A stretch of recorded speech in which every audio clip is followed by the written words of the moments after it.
মোৰ ইউটিউব চেনেললৈ আপোনালোক সকলোকে স্বাগতম জনাইছোঁ। আজি মই লৈ আহিছোঁ টেট পৰীক্ষাৰ বাবে বিশেষ অসমীয়া বিষয়টোৰ কিছুমান মহত্বপূৰ্ণ প্ৰশ্ন। আহকচোন ষ্টাৰ্ট কৰোঁ আমি।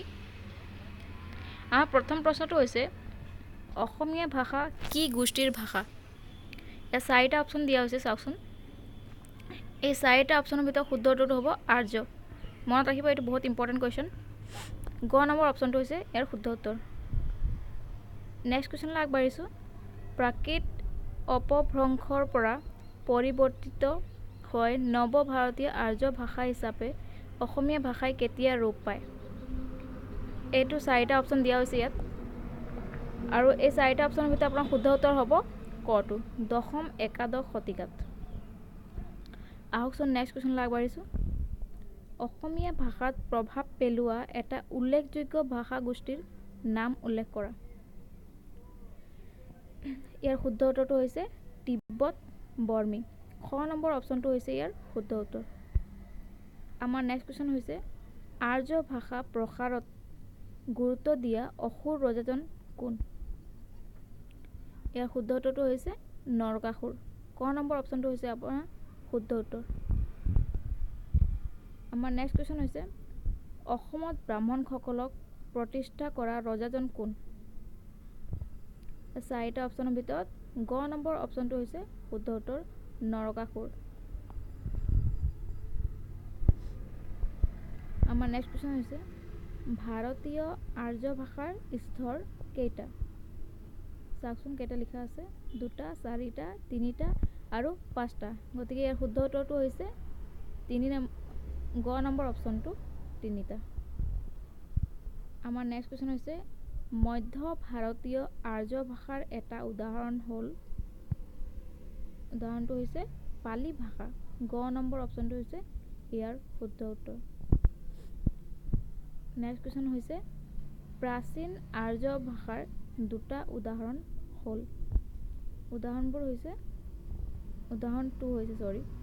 ক নম্বৰ বৈদিক ভাষা আৰু সংস্কৃত ভাষা। নেক্সট কুৱেশ্যন হৈছে প্ৰাকৃত ভাষাৰ স্তৰ কেইটা? ইয়াৰ শুদ্ধ উত্তৰটো হৈছে তিনিটা। ক নম্বৰ অপশ্যনটো হৈছে ইয়াৰ শুদ্ধ উত্তৰ। নেক্সট কুৱেশ্যন হৈছে 10 নম্বৰ। আদি প্ৰাকৃতৰ নিদৰ্শন ক'ত পোৱা যায়?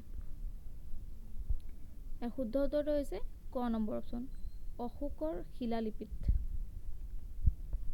আমাৰ নেক্সট কুৱেশ্যন হৈছে অপভ্ৰংশৰ নমুনা পোৱা এখন গ্ৰন্থ কি?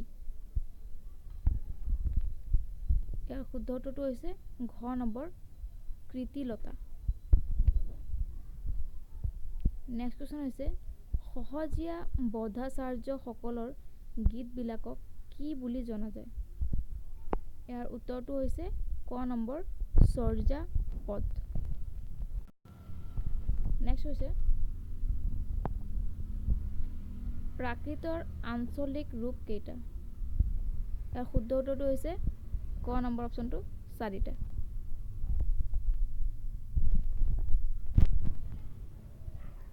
নেক্সট কুৱেশ্যন হৈছে প্ৰাচ্য অপভ্ৰংশৰ শাখা কেইটা?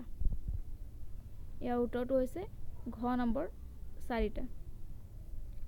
15 নম্বৰ প্ৰশ্নলৈ আগবাঢ়িছোঁ। প্ৰাচ্য অপভ্ৰংশৰ পৰা ওলোৱা এটা ভাষা কি বুলি জনা যায় ইয়াক? ইয়াক উত্তৰটো হৈছে পশ্চিম বংগৰ উপভাষা। আমাৰ নেক্সট কুৱেশ্যন হৈছে অসমীয়া ভাষাৰ প্ৰাচীন বিষয়ে উল্লেখ কৰা বিদেশী পৰিব্ৰাজকজন কোন? ইয়াৰ শুদ্ধ উত্তৰটো হৈছে হিউৱেন চাং। নেক্সট কুৱেশ্যন হৈছে চৰ্যাপদবোৰৰ অসমীয়া ভাষাৰ কিহৰ লগত মিল আছে? উত্তৰটো হৈছে ধ্বনি তত্ত্ব। 18 নম্বৰ কুৱেশ্যন হৈছে চৰ্যাপদবোৰত ব্যৱহৃত হোৱা অসমীয়া শব্দ এটা হ'ল মূলান। ক নম্বৰ অপশ্যনটো হৈছে ইয়াৰ শুদ্ধ উত্তৰ। আমাৰ নেক্সট কুৱেশ্যন হৈছে মাধৱ কন্দলীয়ে কি গ্ৰন্থ ৰচনা কৰিছিল? এইটো মনত ৰাখিব, বহুত ইম্পৰ্টেণ্ট কুৱেশ্যন। ইয়াৰ উত্তৰটো হৈছে ৰামায়ণ। এওঁ অসমীয়ালৈ অনুবাদ কৰিছিল। নেক্সট কুৱেশ্যন হৈছে অসমীয়া আৰু বঙলা সাহিত্যৰ উমৈহতীয়া সম্পদ ৰূপে পৰিগণিত গ্ৰন্থখন কি? ইয়াৰ শুদ্ধটো হৈছে গ নম্বৰ কৃষ্ণ কীৰ্তন। নেক্সট কুৱেশ্যন হৈছে মধ্যযুগৰ অসমীয়া গদ্য সাহিত্যৰ উল্লেখযোগ্য নিদৰ্শন কি? ইয়াৰ শুদ্ধটো হৈছে বুৰঞ্জী সাহিত্য। আমাৰ নেক্সট কুৱেশ্যন হৈছে তলত দিয়া গদ্যৰ নিদৰ্শনটো ক'ৰ পৰা তুলি দিয়া হৈছে? তাকে শুনি লক্ষ্মীনাৰায়ণ ঘিলাক খেদি আহিল, বঙালে খাহবাক নাপাই গড়ৰ ভিতৰত সোমাই পৰে, তাহানাৰ মুখত আহানাৰ চংগে, তেমে গুৱাহাটীত ধৰিলে যায় আৰু অজ্ঞানত মৰিছা। ইয়াৰ উত্তৰটো হৈছে বুৰঞ্জীৰ পৰা। গতিকে আজিলৈ ইমানেই। যদি কিবা প্ৰশ্ন থাকে তেনেহ'লে আপোনালোকে মোৰ পৰা সুধিব পাৰে। যদি মোৰ ভিডিঅ'টো চাই ভাল লাগে তেনেহ'লে প্লিজ লাইক কৰক, ছাবস্ক্ৰাইব কৰক আৰু শ্বেয়াৰ কৰিবলৈ নাপাহৰিব। ধন্যবাদ।